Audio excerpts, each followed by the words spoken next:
this morning. I forgot to bring my notes, so I'm using my phone to introduce our speaker.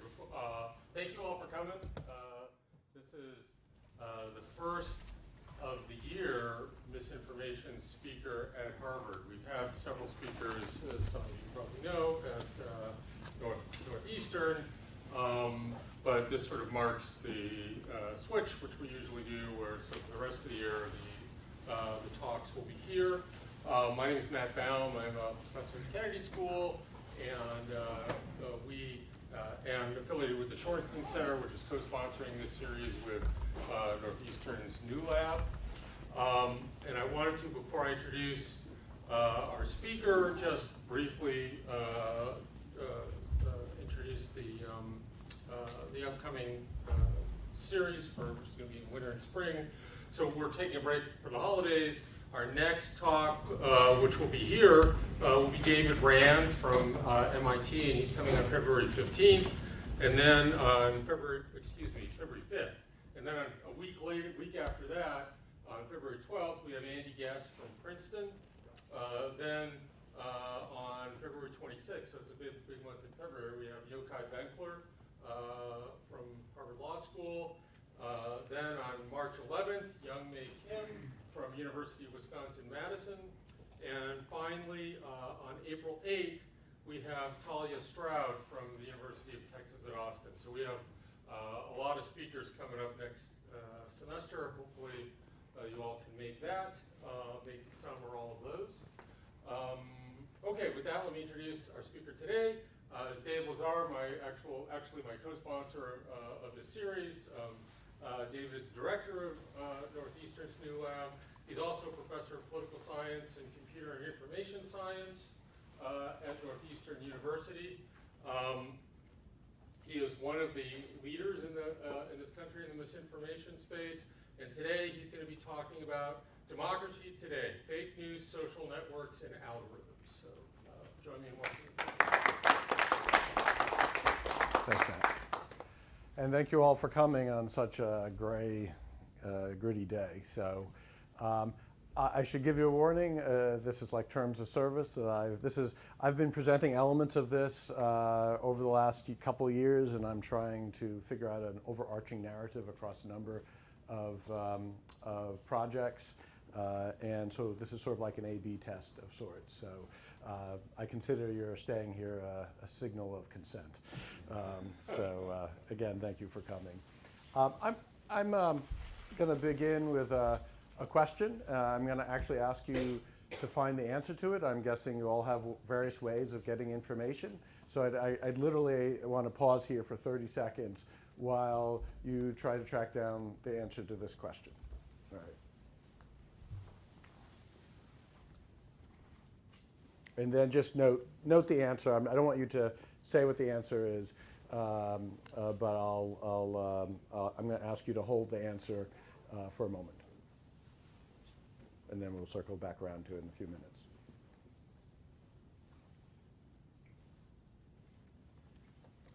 And peeking at others, whispering to others, that's also okay. Any which way. It might be a little awkward to run down to the library at the moment.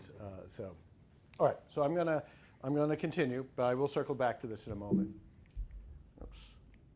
Oops. Okay. I'm going to begin, actually, with something that will seem unrelated to misinformation and fake news, but I think it gives you provides a sense of how the information ecosystem works in today's world. A number of years ago, we did a marketing experiment. We wanted to see how information spread in a social network. We collaborated with a large telco, Telenor, which is based in Norway. And what they did was that they distributed 70,000 discount codes. These are sort of alphanumeric codes that provided free data to their customers. So they texted this information with a unique alphanumeric code, and people were allowed then to share that code with an unlimited number of people. Now, I'll note that these 70,000 codes, they all gave essentially the identical value, right? It was like a certain number of 50 megabytes or so of data, which in this market, was in one of its Asian markets, was pretty valuable. And so our idea was to watch how this spread through the country, and we have some measures of the social network because we actually could see who called each other, who texted each other, and so on. So the metaphor I want you to think of is that these are 70,000 ideas, right, that have equal virtue, right? This is the beauty of an experiment, right? Is that they're identical in terms of their value. Like if we were looking at how actual content and ideas spread in a network, it's hard to separate the quality of the content from the spreading process. But in this case, there are other things we aren't holding equal, but in this case, these 70,000 things, these ideas, are really identical. They're different alphanumeric codes, but they provide identical value to the users. So the question is, what happened? Now, I should note, by the way, we had another sort of randomized experiment embedded in this, and it just entirely broke. But actually, the breaking was what was the magic, I think, in the paper.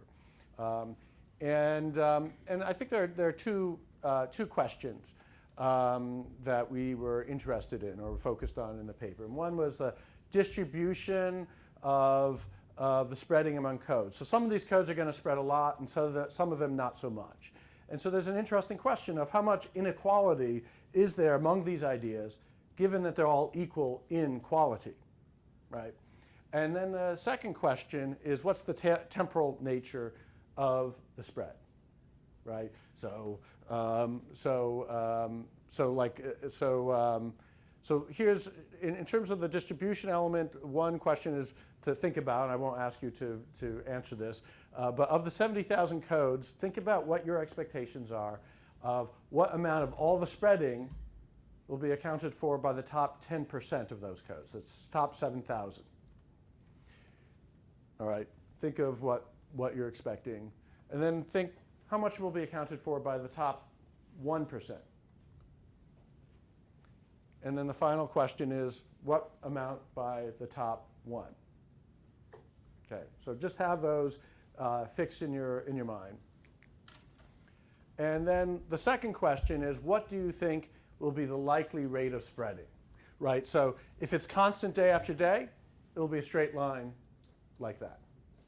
If it starts fast and then slows down, and this is what you see with broadcast-based spreading, it would sort of look like this blue line where it start fast and level off.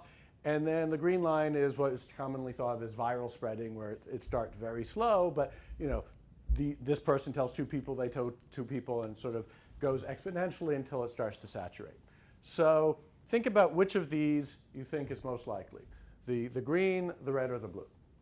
Okay, because I want to set up your expectations just the way I had expectations when we conducted this experiment, which were then subsequently shattered. So to begin with, on the distribution element, there were 886,033 adopters of these codes. And that's the point at which the telco said, yeah, we've done enough. We've given away enough free data. So the question is, what proportion of that is accounted for by how few codes? Well, 94% of the codes were adopted 0 times. 5% of the codes were adopted once. 1% of the codes adopted more than once. So first of all, high degree of concentration. But it's even more so than that. The top code was adopted by almost 80% of all, accounted for almost 80% of all adoptions. This was not what we expected. Furthermore, in terms of spreading over time, it was essentially a linear spreading process. Now you can look at all the diffusion literature out there, and there's a lot of diffusion literature, right, on things spreading. You're not going to find many linear spreading processes. Indeed, I went back to the telco and I said, there's been an error here, right? You made a mistake with the data. Yeah, it's really obvious. No, actually, as we look more in detail, in fact, there was a coherent story that emerged around what had happened. And I'll note, by the way, it's a little bumpy because there are diurnal cycles. So the adoption rates in the middle of the night are very low, and during the prime hours of the day, much higher. But day to day, it was almost identical, day after day after day. What we realized, and this is why I was saying that how our experiment had broken spectacularly was that some of these codes got posted online, right? But then the question is like, well, why would that be linear spreading, right? Because like you think of this as a classic broadcasting spread where it would start fast and slow down, right? Because people are going, it's being broadcast as a burst, but then it sort of fades off, right? But in fact, what we realized was that what was driving this was a search process. So in the background, people are just searching for discount codes. And so that meant that that constant background rate of search was pretty level. And that's why it was linear. And you could look at the difference between the few codes that spread a lot versus the codes, there were a number of codes that spread to, say, dozens of people. Now, the ones that were small spreaders, they were very geographically focused. And the ones that were giant spreaders were pretty much nationally spreading, right? Now, and this gives you a sense of the smaller spreads. That these were, and this is notable if you, when you study networks, the notion, these are called invasion trees, and we made certain inferences about here's the first person to get the code, and then these are the people they're connected with, and they adopted, so probably given the timing that they got it from this source node, and so on and so on. But these are very narrow and deep invasion trees. What does that mean? Well, that means this wasn't something that was especially viral.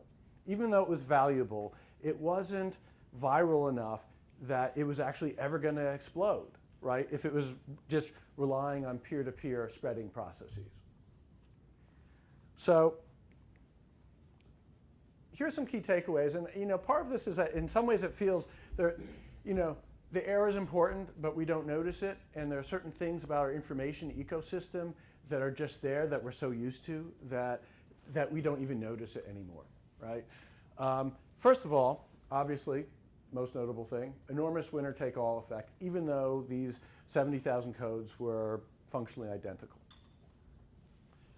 The second thing, and this is more of an assertion on my part, but I think a reasoned assertion, is that this is something that these are things that would not have spread very far in the absence of this novel, and we call it on-demand diffusion process, where there's this background rate of search, right? And so what this meant was that information that would not have spread, say, before Google, will spread if there is a latent demand that is being fulfilled through search, right? And that the final point I want to make is that an increasing fraction of human information will come under this regime of spread, that this sort of search-driven domain of spread, which is a phenomenon completely different than anything that if you look at some of the classic work on diffusion, you would not see these kinds of sort of on-demand diffusion processes. And that as algorithms embed more, let's say, natural language processing, more sophistication, that an increasing amount of human information will be governed by this kind of spreading process as compared to the more traditional models of, let's say, broadcast and peer-to-peer. So let me go back to the question. How many floors does the Empire State Building have? Could I have a few answers out there? 103. 101. Okay. Google says 102. Okay. Why did you say 103? Because there was a CNN Fast Facts report that had indicated 103, even though a bunch of sources said 102, and then a CBS New York article said the hidden 103rd floor is apparently harder to access compared to the 102nd floor observatory. Yeah, exactly. So there are 103 floors in the Empire State Building. Actually, it's a sort of weird social construction because when you read the language here, like both in the fact sheet that the Empire State Building puts out, and then also in the website that Google has automatically extracted the information from, which is Travel and Leisure, they actually provide the right information, but in a very linguistically clumsy way. They say, the building has 102 floors, plus there's a 103rd floor that only celebrities and VIPs can go see. So there's this sort of interesting social construction in a way of the height of the building. It's 103 floors for me and not for thee, right? But really, it has 103 floors. But what was interesting, and how did people, when you made the inference, most of you made the inference as 102 floors, which interestingly is a bit of misinformation in a certain kind of way. Where did you find that out? Wikipedia. Okay, Wikipedia. Anywhere else? That box that comes up on Yes. Google. Yeah. So the box that comes up on Google, which is, if you look at the fine print, it's actually extracted from Travel and Leisure, because Travel and Leisure has that sentence in it. The Empire State Building has 102 floors, and Google, the algorithm is really smart, takes that seriously. Right? They take that literally. It's a credible source, and then they algorithmically parse that sentence and they put it in that box. But it's wrong. But not very wrong. I mean, there are much worse things on the internet than this, right? But the point here is that, I mean, first of all, it's a miraculous thing in a way that you could all come up with an answer so quickly, right? I mean, like, again, we forget how miraculous this is, but it's also telling in terms of the flaw of our information ecosystems that there was sort of this somewhat naive algorithm that dived into a credible source, looked at that sentence, but then didn't, if you had read the article, you would have said 103 floors, right? Because you would have seen the subsequent sentence say, there's a 103rd floor just for important people, right? And therein, I think, lies a more general set of themes that I'm going to return to through the talk. First of all, human attention is limited, and you were purposely constrained here, but like just generally, you weren't going to sit there and run down to the library and do lots of homework and so on. But you had a few moments. You were got terribly invested in this. I think you wanted just to be accommodating to my request. But more generally, our time is limited, right? Who here in this room can even keep up with their email, much less other things in life, right? The key functions in our society's information systems, if you will, and we're all in those systems. We have information, we share information, and so on, but then we have our phones, we have our computers, is in some sense to collect and curate information, and those systems of collection and curation are under substantial change. And I'm not saying they're better or worse, but they're very different, and they have very distinct characteristics, and this is something that I'm trying to wrestle with career-wise as well as in today's talk. And that as we shift from the 20th century information ecosystem, especially when I'm talking about politics and news of the day, current events, we're shifting from an ecosystem that was one of local concentration and systemic diversity to one of local diversity and systemic concentration. And I'm going to return to that theme in a little bit. So let me begin my talk now. That was all just prelude. So democracy today. Let me ask you a question. Does Finland exist? Now, this might seem evident to many people in the room, but there's actually an active community on Reddit that questions the existence of Finland. And there's a whole logical structure to this. Oh no, I went blank. Oh, the conspiracy. I blame Jed. Sorry, I'm walking on breaks. I mean, sometimes Finland definitely hasn't existed, but I'm going to advocate for the actual existence of Finland. Excellent, good. So there was a spoof post in Reddit, and there are vigorous debates on elements of the conspiracy, but there's clearly some people who take this notion that Finland doesn't exist seriously, right? And the elements of this argument is that actually the fiction of Finland is the result of an agreement between Russia and Japan that came out of the Russian-Japanese War in the early 20th century. And that basically that landmass that we think of Finland is really part of the Baltic Sea, and the Japanese have some privileged rights there that came out of the war settlement 100 plus years ago. And there's all this forged GPS and satellite imagery, and the clincher is that no country in the world could possibly be that good. Right. Now, you read this stuff, and I have to say, and this is true of a lot of the conspiracy stuff, you're like, wait, does Finland exist, right? Because it's not like I've ever actually witnessed Finland. I mean, I aspire to, but I've had opportunities, but just they never lined up. But I've had invitations there, which themselves are sort of a clue that it might exist, and so on. You once facilitated an invitation, which I could not take you up on, and so this does raise the question of how do we know stuff that we don't personally experience, right? Which is like most interesting stuff in the world, right? And so this goes back, why do we care about this? Why am I talking about democracy? Well, I'd argue, I'm not going to go into a deep argument right now, that democracy rests on A, the notion of agency, that as individuals we have choices, especially around our politics, and B, that we have some knowledge, and that knowledge is somehow at least minimally grounded in reality. That is, we're not all just in making things up in our brain, even though we are to some extent, right? And that the structures of democracy channel certain kinds of information to us, and there are certain kinds of information we get access to, and there's a lot we don't see. Vast majority we don't see, right? And in fact, some of what we think we see may actually not be true, right? And so we really need to think about what those structures are and what are the normative properties of those structures in terms of a well-functioning democracy. What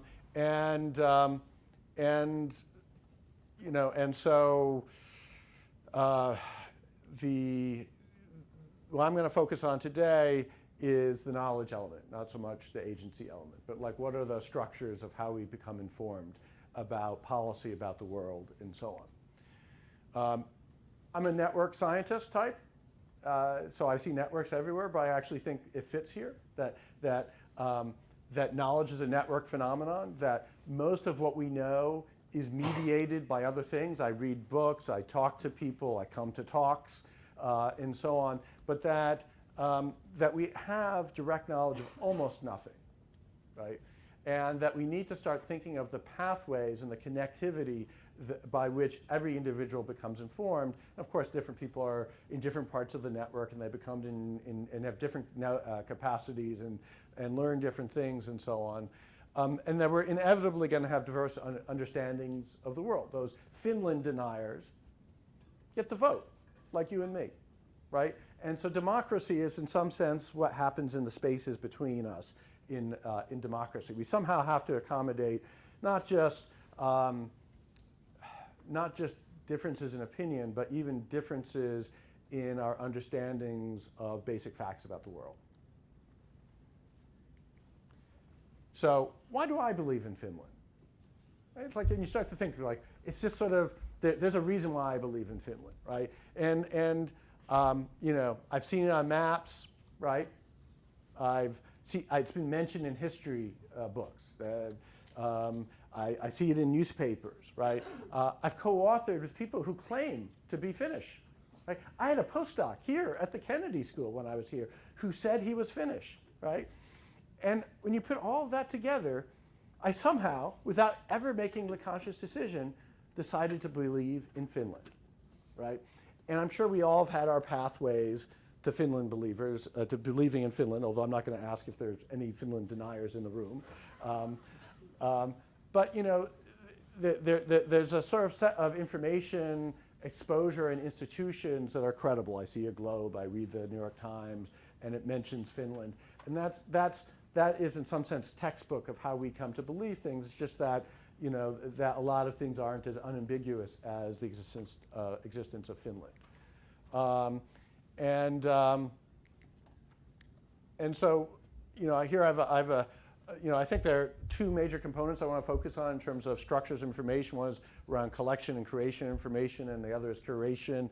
I have a picture here of a library, which is sort of the canonical institution, both for with books that involve, let's say, collecting and interpreting information, but then a librarian who's in charge of curating of what books are worth having, which books shouldn't we have anymore. But this is sort of textbook example of of what we think about in terms of the roles of our civic information systems, right? Now, the first thing I want to mention, just briefly, and then I'm going to go on to my own stuff, is that I think one of the dominant constructs in this area has been the notion of the filter bubble, that people are seeking out consonant information, and the internet has just made it much easier to find information that aligns with what you believe, and that exposure to consonant information will increase political polarization. And it's just incredibly compelling construct, right? Because clearly the internet does make it easier to find consonant information, and it certainly makes sense that if you get deeper and deeper into your bubble, that your viewpoints will get more extreme, right? Well, actually, it's about 90% wrong, as it turns out. This is,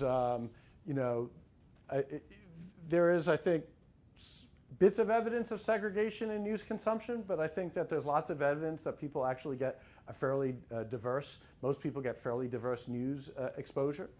And also, it's not so clear that it was that much better before, right? And so that it's clear that local media to some extent catered to local political preferences. It's just that you didn't have a lot of choices because you had a local newspaper. Also personalization, which a lot of people thought was driving this. We've done work on this, led by Krista Wilson at Northeastern, looking at, and a former student of mine, Ansha Hanek, looking at the degree of personalization of content from Google. And it turns out, currently, there isn't much, right? Or at least as of 2013, and we've continued to peek at this. And if two people put in the same search, strong Republican, strong Democrat, they're pretty much going to get the same stuff, right? That said, there are other systems that have other properties, and this is why I'm not saying the filter bubble stuff is entirely wrong. There are lots of ways information gets channeled to you, and actually some of the same folks are involved in looking at Facebook ads, which actually do, in some ways, reinforce filter bubble elements. Also then, it turns out that exposure to dissonant information will actually sometimes increase political polarization. So, on the one hand, there's some literature that suggests exposure to consonant information will increase polarization, but the opposite does as well. So, the literature is a little confusing here in certain kinds of ways, and part of it does in part depend on the kinds of exposure. So it is true that some of the kinds of exposure that you see on social media, sort of more of the tribal competition, and this is, if anyone came to Jamie Settle's talk a month or two ago, she's written beautifully about this, but that's not, it's a very different kind of story than the filter bubble story. And so, this is an idea that has been quite compelling because it's so plausible, but, it turns out things are much more complicated than this, and it's also, I think, some of the history of this idea suggests that there's nothing that can do so much harm as a good idea. Because I think that some of these notions have been built into our socio-technical systems in ways that have been counterproductive, and then all the more reason why we need to do research in these spaces. What is your citation of the Joe ND? This is a colleague of mine, Dong-Hee Joe. He's in the econ department at Northeastern. Had these lovely experiments where people had a news app on their phone, and some of them were forced to have dissonant information and some of them consonant, and it turned out that having consonant information was associated with less polarization. The reason being that people just reject dissonant news sources even if they're sort of reflective of reality. So anyhow, if you go to Dong-Hee Joe's website, he has it posted, but I think I'm not sure where it is in the review pipeline, but it's a lovely paper, so I highly recommend it. So I'm going to give some stylized and not perfectly right, but sort of generally right characterizations of the 20th and 21st news ecosystems.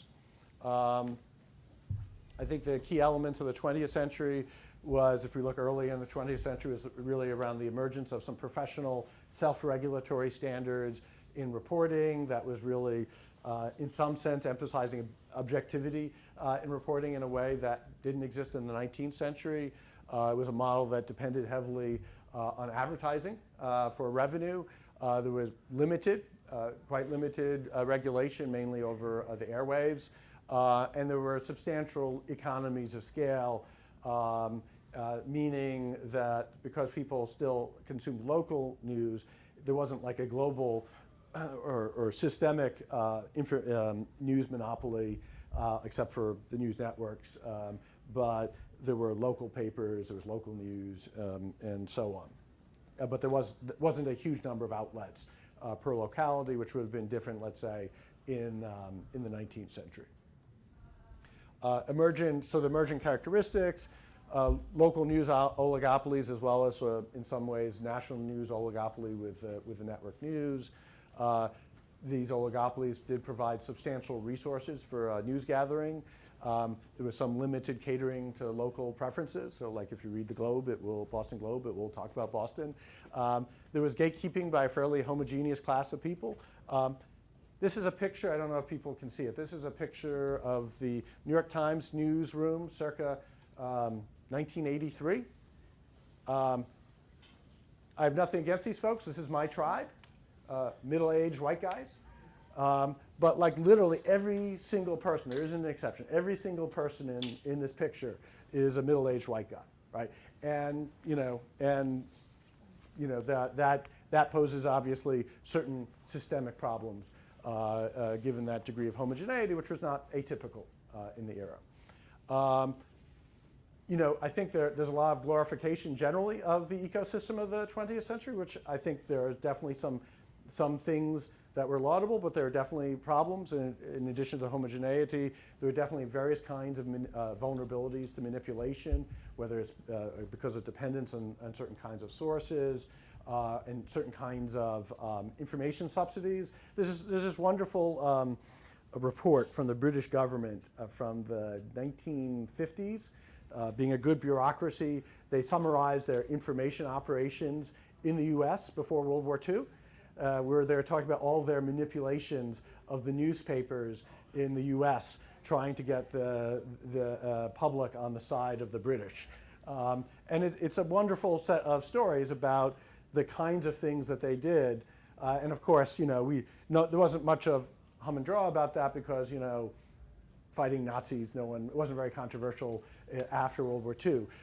But it was a nice textbook examination in this government report on the kinds of vulnerabilities of US news media, which in some ways continue to this day. And a lot of this is sort of embedded in terms of bargains and quid pro quos, or maybe I should stay away from that phrase, about exchanges for access. So all that said, a lot of strengths, a lot of weaknesses to the news ecosystem of the 20th century.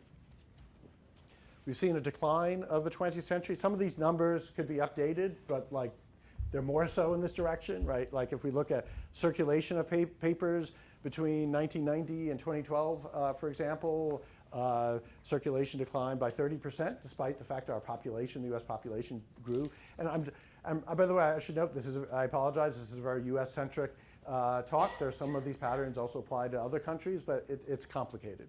And I know, and so I'm just focusing on the US for now. Employment at the newspapers has dropped precipitously, probably by now around 50%. Ratings for network news has dropped. Trust in the media has plummeted, but primarily on the right. Right? If you're looking at 2000, it was roughly half Democrats and roughly half of Republicans reported trusting the media. And if you look at 2016, it's roughly half of Democrats and 14% of Republicans. So there has been an asymmetric drop in trust in the media. At the same time, in the 21st century, we've seen this rise of a synergistic, maybe also parasitic system, which I'll call the meta-mediators. In some sense, the newspapers and TV and so on are mediating between us and the reality, but now there's an additional layer of mediation. And we could look at all the platforms, right? Facebook, Amazon, Google, YouTube, in different kinds of ways that I mean, some of them are providing content directly, but then something like Google would be the textbook meta mediator, where it's helping identify the useful information, sometimes quite miraculously, like our lead-off example noted. And in some sense, this is sort of a mix of crowd, which I'll define pretty broadly, and computational curation of the signals of the crowd. And then the business models to extract rents from the digital trace data of consumers in terms of what they do on the platforms, right? So if you're Facebook, you build these really sophisticated models of what people are about and how that matches to advertising content to figure out who should be targeted with what kind of content. And happy to talk more about that later. Or if you're Google, you have very sophisticated auctions for keywords and targeting certain kinds of demographics. Indeed, Google would be the prototype here, and this is among the better graduate student papers ever written. This is the paper by Brin and Page proposing something called Google. And the essential logic of Google at the beginning was pretty simple. Like I sometimes think to myself, I was a grad student in the 1990s. I studied networks. I could have had that idea, right? Like in a sense, what the essential idea was to say, all right, what kind bits of text match with what you're searching for, and what's the hyperlink structure to that page? And if there's a certain degree of centrality that people have decided, I'm going to link to that page, that there are these kinds of signals, and they have more sophistication in terms of the exact way that the centrality measure PageRank was derived, but actually not that complicated, that there's something about the centrality of the page, the decisions to link to the page, that conveyed information about the quality of the information on that page. And it's really pretty as simple as that. Now, Google, of course, is infinitely more complex than that, and ironically, as soon as Google became relevant to the system, people immediately tried to game the system and undermine it by creating these link farms to increase centrality to game the signal that this paper and subsequent work had garnered. And that's something I'm going to circle back around to. But in a way, that what this was doing was extracting signals from all those hyperlink decisions in a scalable computational way to identify quality information, right? Now, like I said, way more complicated than that now. But search and social media have become an increasingly important pathway to information, which isn't to say that other content is important. It's not important, because if Google leads you to the New York Times is still really important in that pipeline. But so is Google, and Google is extracting various kinds of rents on the way. And this is part of the parasitic element, is if they're pointing ways to content and extracting advertising dollars, they're getting some of the money from the content that news providers are providing. But here we can see, and this is from Pew Research, that roughly half of people say they get content on social media, news content, with some frequency, often or sometimes, and you can see again Facebook and YouTube, loom, and Twitter to some extent loom large as pathways through which people garner access to information, news. And again, here's a survey on search engines, and again we see huge numbers of people report. This isn't from Pew, but it's from another survey, that a huge number of people report using search to regularly access news. What is the emergent logic of the hybrid media system, where we still have the New York Times, and we still have, for now, the Boston Globe and so on, but fewer and fewer. We have fewer newspapers, say. Well, clearly there's a proliferation of choices for individuals, some increased concentration, I would argue, although this is work in progress. I'm going to show you some numbers, but again, I think that the logic here, as I discussed, is really one of concentration. So there's a sort of interesting paradox of choice and concentration in the current media system. One of permeability, of interplay between social media and what the mainstream media do, which I'll discuss briefly. And I want to spend most of my time talking about authenticity and vulnerability to manipulation. So, concentration. The tyranny of the list. This is why being number one in Google is way better than being number two. And this is partly why we saw that one code dominate so much on the experiment that I began with. I would argue that the creation of a national and global market for information will naturally just create a concentration of attention. And I'll show you some elements of data on this. And I'll talk about two data collections. The first is from Twitter, and I'll discuss this a little bit more later, but this involves a panel of people on Twitter who we followed during the election, where we were matching voter data to Twitter handles. And then we extracted tweets that we thought were election related. And what I'm going to discuss here is looking at the domain level, how much of that was from how evenly dispersed was that across various domains. The second, and I'll note one of my collaborators here, Ron Robertson, in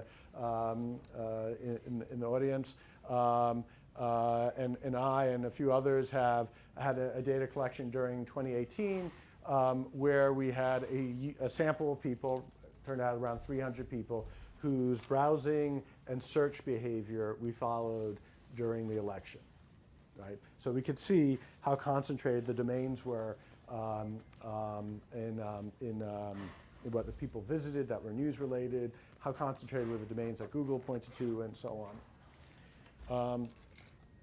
Sorry, I was just cutting and pasting tables here, so it's not very pretty. But what we have here is for different kinds of things. So there's Google. Actually, I think this is just Google News, and then there's search clicks, search results on news, Twitter news. We could look at the top-ranked domain and what of all the pie, of all the news-related content, what came from the single most popular domain versus the top 10 versus the top 100. And so we can see, for example, and I'm going to dive a little bit more into this, number one on Twitter, the number one domain that's news-related accounts for almost 8% of all the domains being shared regarding the election, right? And the top 10 account for about 40%. And this is a pattern a similar pattern. It varies a little bit more, a little bit less on search results, actually, interestingly. But the point here is just that given a large country, given many potential news sources, that objectively this looks pretty concentrated. Again, one of the things I want to do is also compare this, come up with some good metrics that compare this to, let's say, circulation of papers over the years and so on, which I'm not going to show you because that's still being gathered. But the point here is just to say the current ecosystem does have a certain degree of concentration. If we look at, and this is again for the Twitter stuff, these are all names that you'd recognize, right? New York Times is number one on the list, CNN, Washington Post, those three account for 18% of the news, election news content being shared. But again, I would argue objectively just a high degree of concentration. So I should note, still work in progress, but I would just argue that this is sort of evidence of a sort of concentration that is occurring on the internet. Again, part of what I'd like to do is go back in time and see longitudinally how this is varied. So permeability, I'm not going to dwell on this. I just want to point you to a wonderful book, actually forthcoming from 3 of my colleagues at Northeastern, called #Activism. And what they do is they look at the coverage of Ferguson and a lot of Black Lives Matters activism, and what they show is how things sometimes bubbled up from local contextual knowledge, where reporters from the Washington Post don't know, let's say, Ferguson well, but then they help identify storylines and people on the ground from social media that they otherwise would not have been able to connect with. And the point here, and I think there are lots of examples of this permeability that creates more diversity of attention in certain kinds of ways in the mainstream media. So now I want to talk about authenticity and robustness. I don't know if people, to me, this may have been the most prescient and cogent thing written about the internet and in the 1990s, right? This is a cartoon. The dog, just to refresh, people may not have seen this. This is from 1993. And it's one dog talking to another dog, sitting at a computer, saying, on the internet, nobody knows you're a dog. Now, this wasn't meant like this at the time, I think. But in a way, this is the core problem of the contemporary internet. It is a problem if you're trying to find out what your fellow citizen thinks, if it turns out your fellow citizen is a dog, right? It's also, by the way, a problem for social science if we want to study human behavior, to really identify our units of analysis, because often our units of analysis, we want to be people and we don't want to be bots, sock puppets, dogs, and people.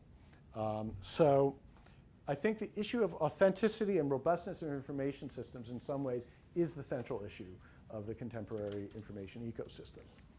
And I'm going to walk through an example, and then I'm going to get into more rigorous some of the research we've done. But this example is illuminating. If you search, this is on Google, if you search for cancer in apricot seeds, and I should note, there are a lot of wacky things out there about health, and the idea that apricot seeds can cure cancer is one of those ideas out there. By the way, it does not. Just to be clear, I don't want to propagate misinformation here, but if you search for cancer apricot seeds on Google, you get some interesting mixed signals, and they don't reveal just things about Google, but also more generally about the ecosystem and the logic of a system of systems, where nobody is even thinking about these things within systems, much less between systems. So the first thing is this thing that's extracted from Medical News Today, and it's an extended quote, and it seems like a legit site, and you look at the entire article, and it says lots of horrible things. This stuff will kill you. It has cyanide, and there's records of people dying because they had too much apricot seeds, and so on. So just not a good thing to have. But in this first few sentences, they just say scientists have proposed that there's a substance that will eradicate tumors and so on, and then the next sentence, which doesn't get extracted, is, nah, it's not true. Science is very clear. It could kill you, right? But that gets left out in that excerpt, regrettably. You do see a blog entry from the Dana-Farber, which again extracts. It's sort of like you set up the argument and then you debunk it. But the problem is that if Google is just extracting the first few sentences, you're just seeing there's an argument that apricot seeds will cure cancer, and you never see the debunking on Google. If you dig deeper, there are a few more interesting things here. There's an ad here on Amazon that is targeted to apricot seeds cancer at Amazon. It gets a 4.7 star rating. And if you go to that, you will see all these rave reviews on how people's cancer went into remission when they had lots of apricot seeds. Now, there is nobody at Amazon who's thinking, I'm going to make a few extra dollars off of this. This is all just sort of machines doing what machines do, right? They're like, here's the great set of target words. It helps us sell this product. They do sell apricot seeds on Amazon. You go, let me see. You go to the bottom of the page, or you go to the next thing, and all these suggested videos on YouTube. YouTube is the worst, right? Apricot kernels kill cancer cells is one, called Health 2. Seeds cured his cancer is another title. Jason Vale cured his cancer with apricot kernels, right? That's what Google is serving up here. if you go to WebMD, there are user ratings. Like WebMD is a legit source of information, really high quality information, right? But they have products there, and then they have user ratings. And so they're also crowdsourcing opinions, but with zero curation. So this gets a rating of like 4.8 on WebMD. Here's one of the reviews on Amazon, right? It was a cancer fire mostly in Mexico. I had stage 4 cancer and gave up fighting and then I started taking this and the tumors are suddenly disappearing, right? The NIH, lovely website that the NIH has, automatically pulls articles from publishers, including some highly questionable publishers. So they have this very plausible looking article talking about how apricot kernels induce a cell cycle arrest in cancer cells and so on. But it's not a legit journal, and it's been pulled into a top 10 result on Google, which you can then click on and go to NIH, which again legitimates the idea that apricot seeds will cure cancer, right? So this issue of authenticity, so by authenticity I mean like effort to send true signals, high quality signals, is pervasive across all of these platforms, right? Google, Wikipedia less so, that's why I have the question mark there, and there's an interesting lesson there, but like we have a system of systems of systems, right? And it's become eminently invadable by the crowds. This is like a major business concern for companies. Like if you go to Yelp or if you go to Amazon, they are trying to curate this thing, but they're also trying not to advertise how crappy their reviews are in terms of information quality. And there are all these systems to undermine the rating systems, right? There are Facebook groups on how you can sign up to get order goods on Amazon, which you'll then get fully reimbursed for if you put an enthusiastic 5-star review on Amazon, right? There are just vast networks to game these systems. And to me, that this is the fundamental challenge. And it's something that affects our democracy and it affects our markets. It affects all of our institutions. It will affect your restaurant choice later today, perhaps.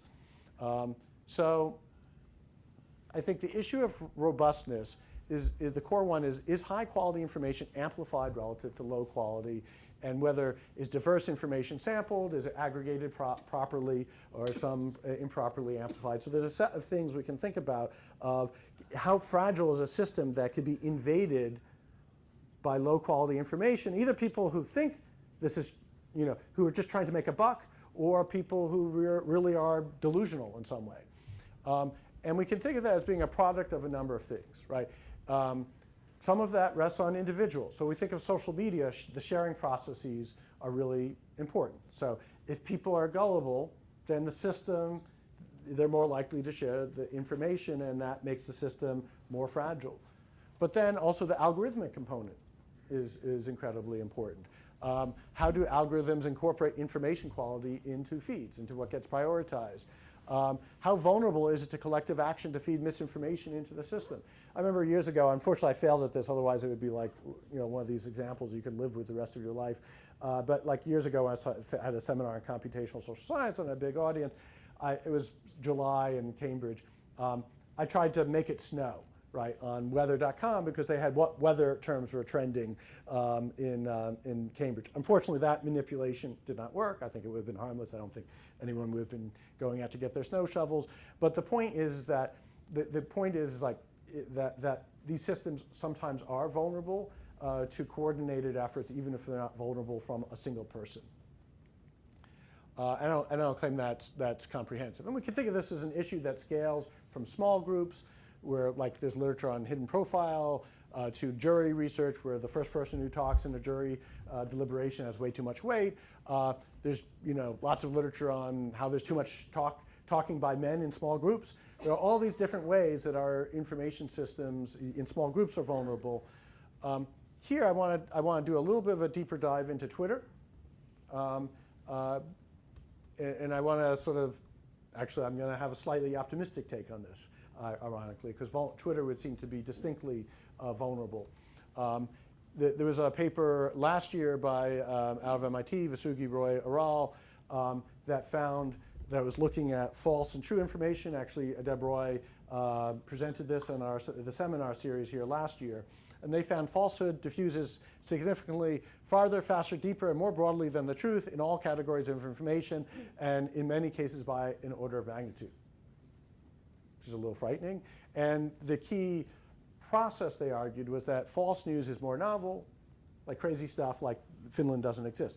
You don't hear that very often, right? So that novelty will spur you to be more likely to share, right? And that kind of dynamic, in terms of the robustness idea, is very scary, right? Because that suggests that it's very easy to disrupt the entire Twitter information ecosystem with low quality information.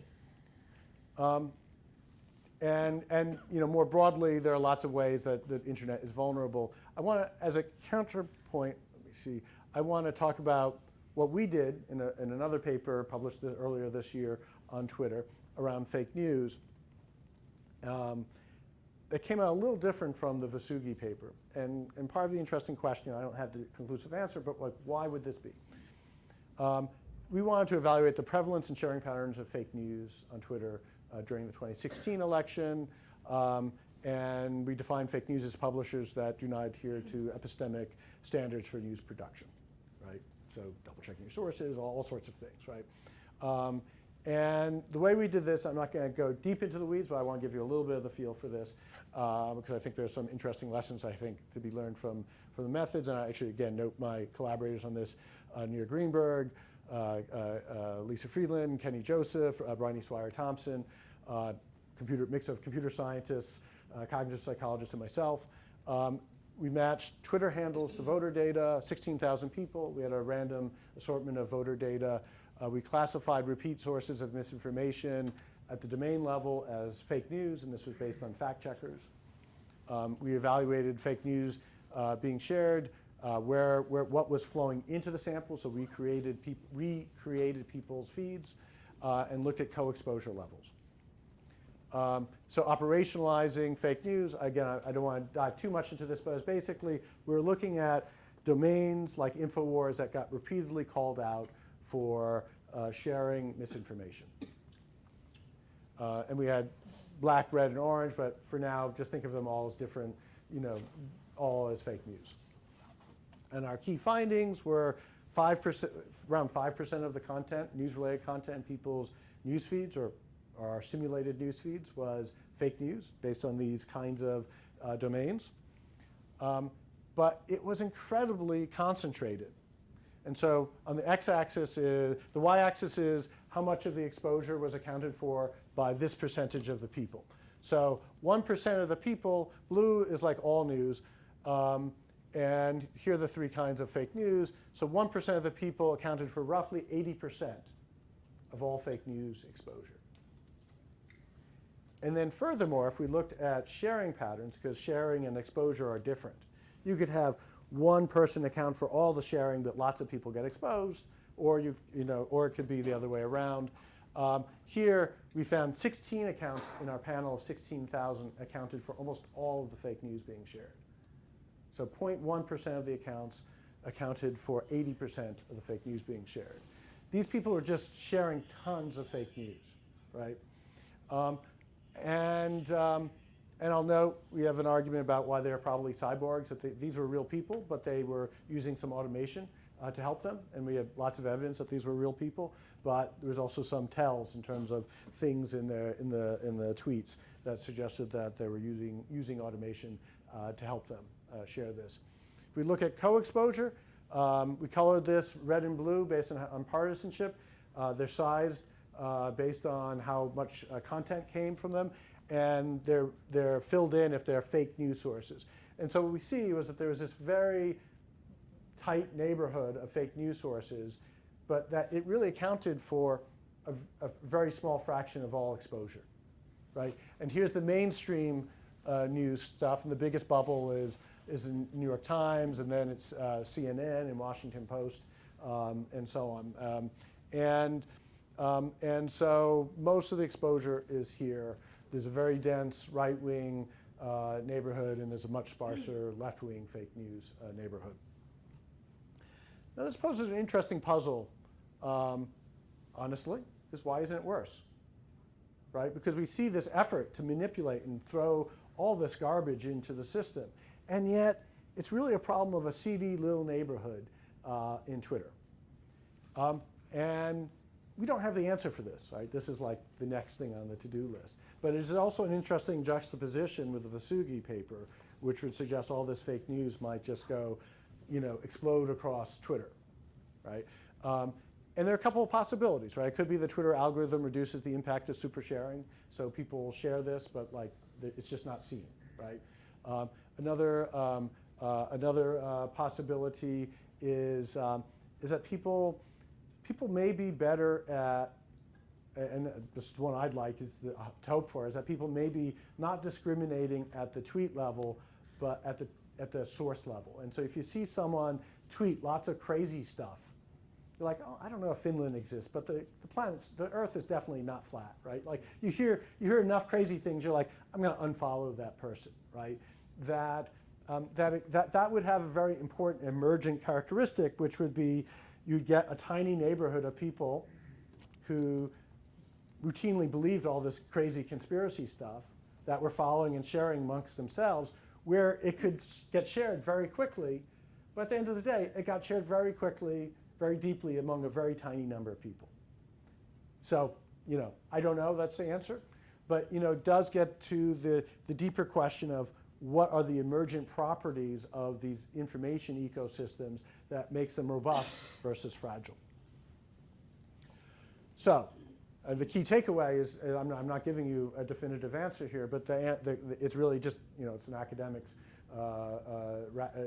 rascal here that really answering a question with another question is like, we really need to know more, right? We don't really know more. We don't know nearly enough about the curation robustness of these systems and of these systems of systems. The general challenge here is that the dominant logic, we've shifted our dominant logics of our systems, right? The 20th century is really about this artisanal, really non-scalable curation of content, right? Reporters are expensive, but with locally scalable circulation. Printing out another newspaper is cheap. And then also built with the logic of monetizing attention through advertising. Dominant logic of the 21st century ecosystem is much more crowd curation, thus highly scalable, and then using actually crowd collection and computational curation, and then using an incredibly globally scalable circulation structure to get content out anywhere in the world instantaneously.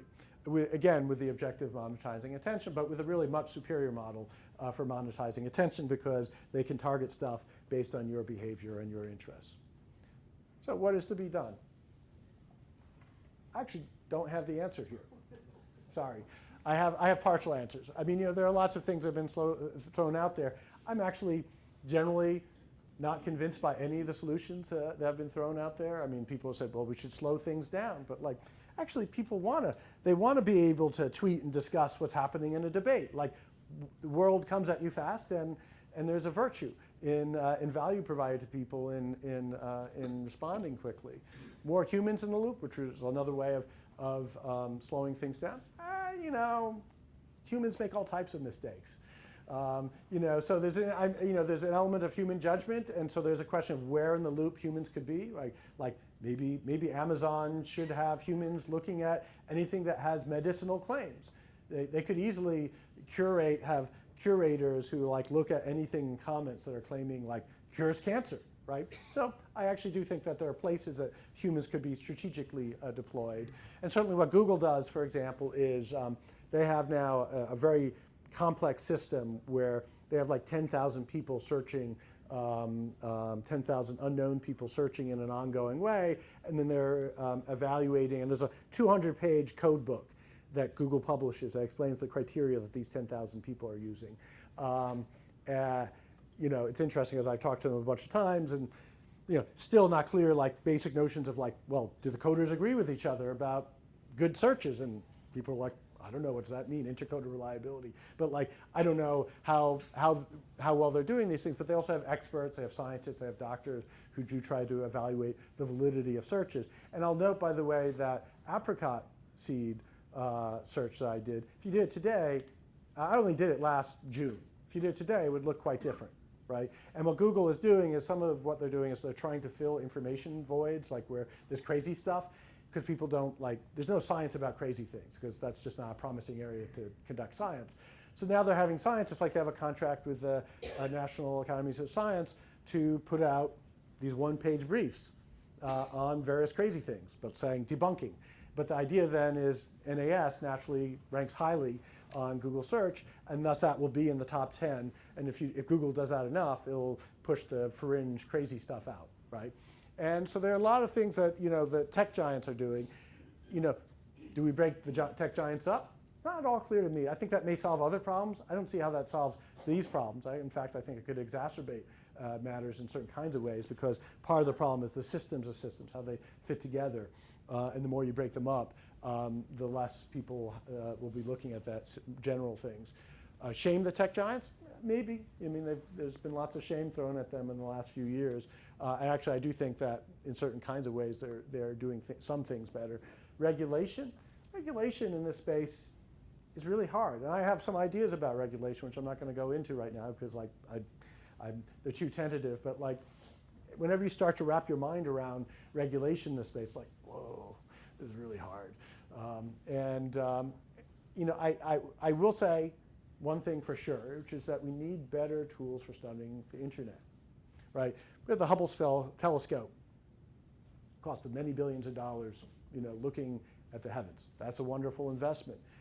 But if you try to figure out like what is happening on the internet, our tools are really impoverished. We're awash in data, but being awash in data doesn't mean that you're awash in the data that you need to answer the questions that you want to answer. I'll lay out a particular set of things we don't know. We don't really know what people look at. Now, there are some private companies that sell this, but for research, like getting access to Comcast or Nielsen ratings is really expensive and hard. And also, even a lot of their methods and so on are proprietary and opaque. And sometimes there have been hints of like real ethical lapses in data collection. We don't really know what the overall magnitude of manipulation on these systems are. You don't even know whether people are really more informed or less informed than a generation ago. We may have certain clues about whether they're more informed, but it's hard even to answer the question of what being misinformed means, right? Because like, you could be misinformed in so many ways. We don't know.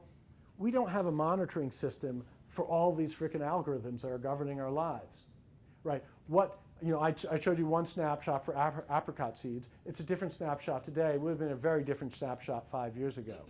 Well, why aren't we collecting all those data?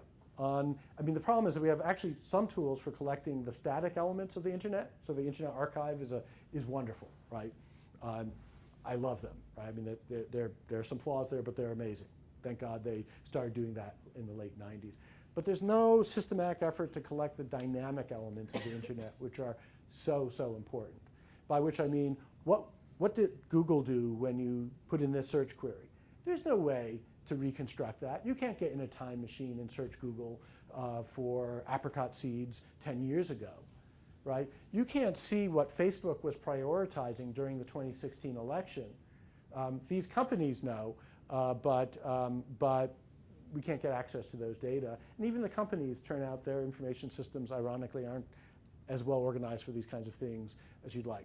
So in any case, all this, in part, I'll conclude with for a cry for help, is that we need to collectively build an infrastructure that allows us to see what people see, allows us to monitor what the monitors, meaning the Googles, the Facebooks, and the like, who are monitoring us, to monitor what they're doing, and to make a collective judgment as to what our democracy needs.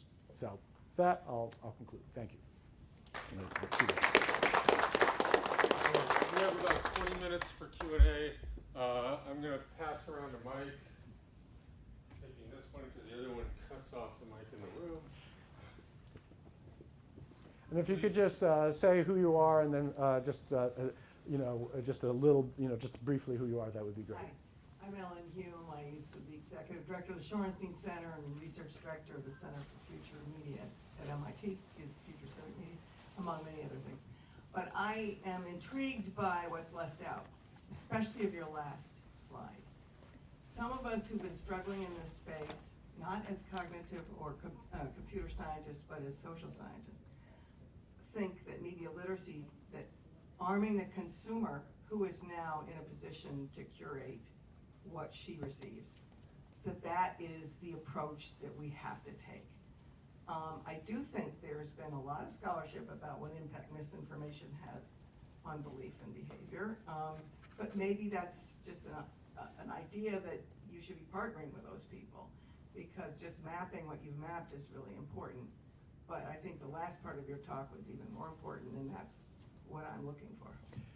Yeah, so no, I agree, and I should add that bullet in terms of we actually don't know what impact like media literacy programs have. I think there's been a vast proliferation of them. I would like to think, I mean, ultimately what you'd like to hope is that ultimately if you provide people with the right tools, that human agency will take over. I don't know if that's the case. Honestly, I begin with a certain degree of skepticism, but I also think that skepticism isn't really worth much. But also, there's nothing like having hard data to say we did an RCT. I mean, certainly, yeah. I mean, I think we need more rigorous randomized controlled trials evaluating different kinds of ways of tackling this in a media literacy way. In the short run, we're not going to do that.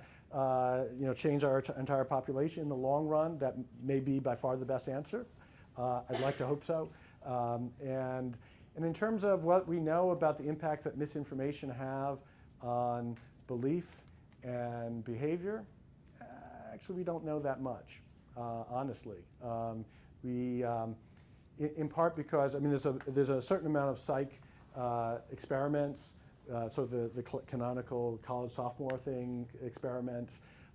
There's a lot less stuff in the field in terms of doing things that are really relevant to what platforms do in terms of the ongoing. You just think of all the information. In some ways, the internet should be viewed as a vast cognitive psychology experiment, right?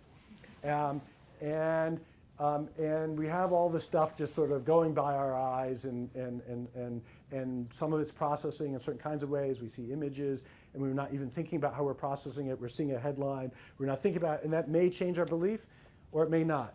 But the reality is, the science of that is really almost zero. And how that affects, and I'm not saying zero, but I'm saying it's almost zero, right? And I say that with like one of the leading cognitive psychologists doing the stuff in my group, and she would say the same thing. So on the one hand, there is a lot of research. On the other hand, the degree of external validity of that research, so the stuff that matters the most, is incredibly low.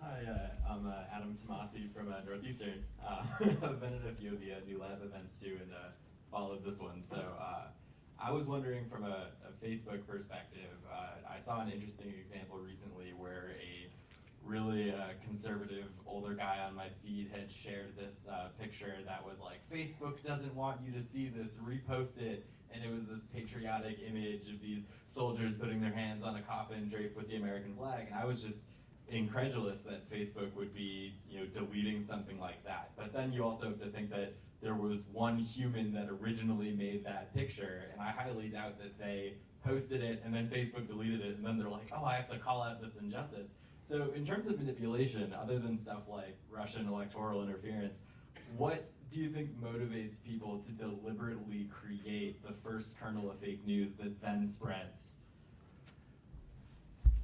Again, this is another space. I mean, there is a bit more research on this, but a lot more needs to be done, right?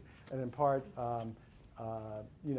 and there are clearly many motivations. And there's clearly, in some cases, pecuniary motivations. So I don't know what Alex Jones truly believes, but I think he actually he has a business model, right? And it's actually been somewhat immune from, this is the founder of InfoWars. A lot of these fake news sites have monetized attention, right? There's a whole model for monetizing attention. This is what the Macedonian websites did, was that they could use like the Google ad network. And then the Google ad network sort of started to exclude a lot of these and they went belly up.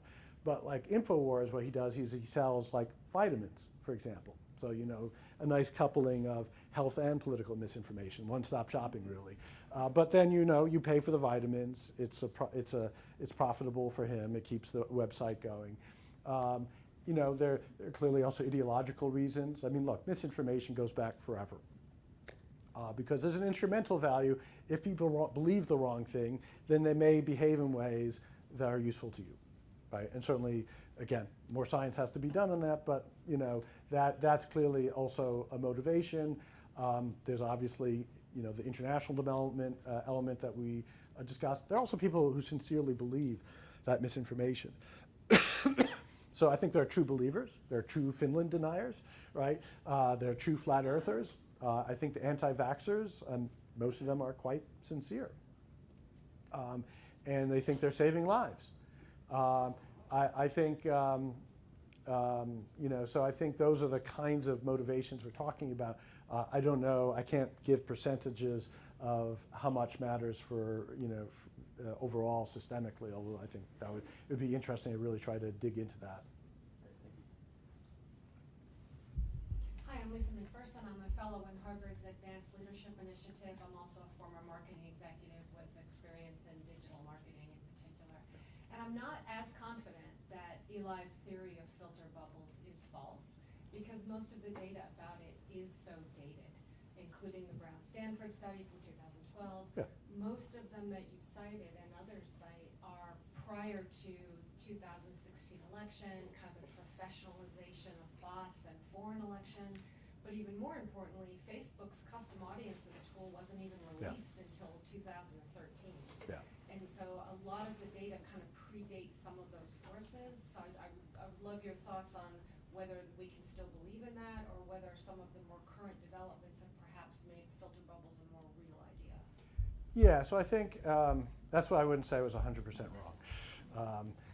I think, so there are a few elements there. I think we see a fair degree of content diversity even in our own data.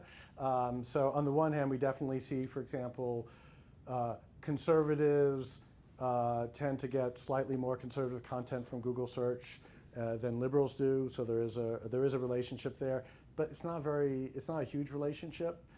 It's not surprising since, if you search for, there are certain terms that are more, and it's entirely driven by the language that people use. And so there's a certain degree of polarization that occurs or segregation of content that occurs because there's different language that then algorithms do facilitate our accessing.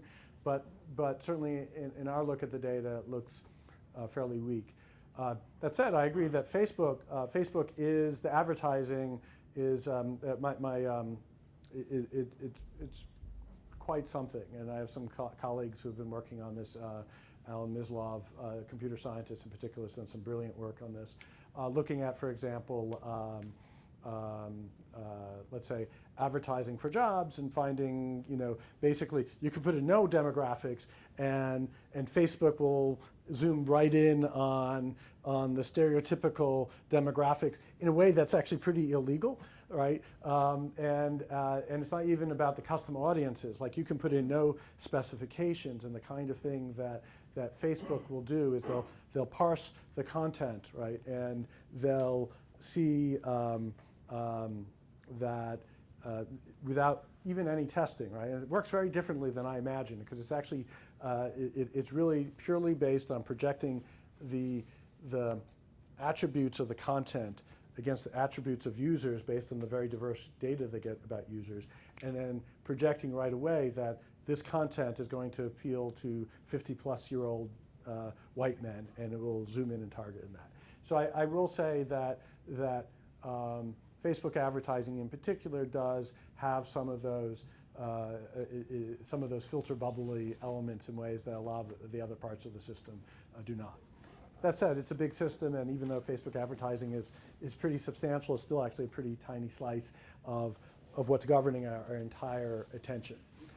So that's why I'd say, yeah, there are elements of the filter bubble, of what's going on with filter bubbles, but on the other hand, there was also advertising on radio stations, right-wing radio stations, and in The Nation and in The Economist that were also fairly targeted because of the distinctive demographics in those news media that existed before the internet. Yeah. So, but yeah, so it'd be, and I wish we could come up with some great longitudinal way of measuring this. I haven't figured that one out. If anyone knows, let us know. They're going to tell you. Yeah, exactly. Please write it up or tell. I just want to know the answer. So. Hi, thanks for the talk. Kevin Troy, I'm a PhD student at the government department here at Harvard. On your list of meta-mediators, there was a question mark next to Wikipedia as to whether it was subject to the same dynamics, and if I'm not mistaken, it was also the only not-for-profit on the list. Curious if you could expand a little on your thinking there. Well, I think, Wikipedia in some ways, it's a question mark in multiple ways because very much about crowd curation. But it's not, there's crowd control in a way that doesn't exist on the other websites. There's an hierarchy there, right? So literally, whereas the other things are just very flat and then there's sort of computational stuff on top, there's sort of a whole organization of Wikipedians who have an hierarchical structure of authority over being able to lock things down, to make conclusive decisions and stuff, and then getting promoted through the hierarchy because you've done a good job. There's a certain set of standards about what are legitimate sources to cite. Actually, one of the weirder things, experiences I had after our fake newspaper in Science was, and this is getting rather meta, was I was contacted by someone who was a fan of one of the fake news sites that we had listed, had enumerated.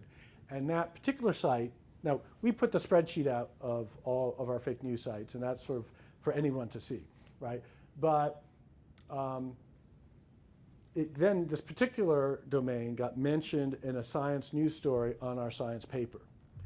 And then that science news story was cited by a Wikipedian as a reason why this domain should no longer be considered a legitimate source for Wikipedia. And so this person was trying to convince me, I did not get convinced, by the way, but was trying to convince me that this was a legit source and that I should somehow set things in motion so that this would now be okay to use in Wikipedia. So somehow this weird cycle of like my writing about what fake news is now affecting the very epistemological system that I'm writing about. So weirdly, that our paper has caused me to become an actor in this system. So in any case, Wikipedia for now. It's an interesting question. If one really, and I think there are some people that have studied it, so I've not done a deep dive into this, but like there's a set of standards, there's a certain hierarchy. It's actually, in some ways, pretty traditionally organized in a weird hierarchical way that I think makes it somewhat more resistant to misinformation, although also probably invadable as well in certain kinds of ways. It also has, interestingly, a lot of the same homogeneous kind of community elements that I was talking about, the New York Times newsroom. Wikipedians are vastly disproportionately affluent white males.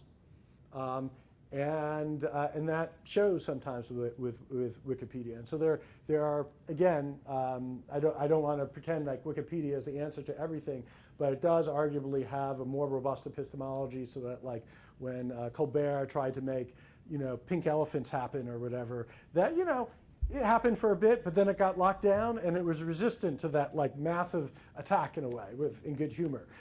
And I think that was telling that it was robust in that kind of fashion in a way that other kinds of platforms are not. And arguably it may well have to do with the fact that they have a very different business model, that they don't have to worry about the attentional model, business model in the way that the others don't. But I'd have to unpack that a little bit more.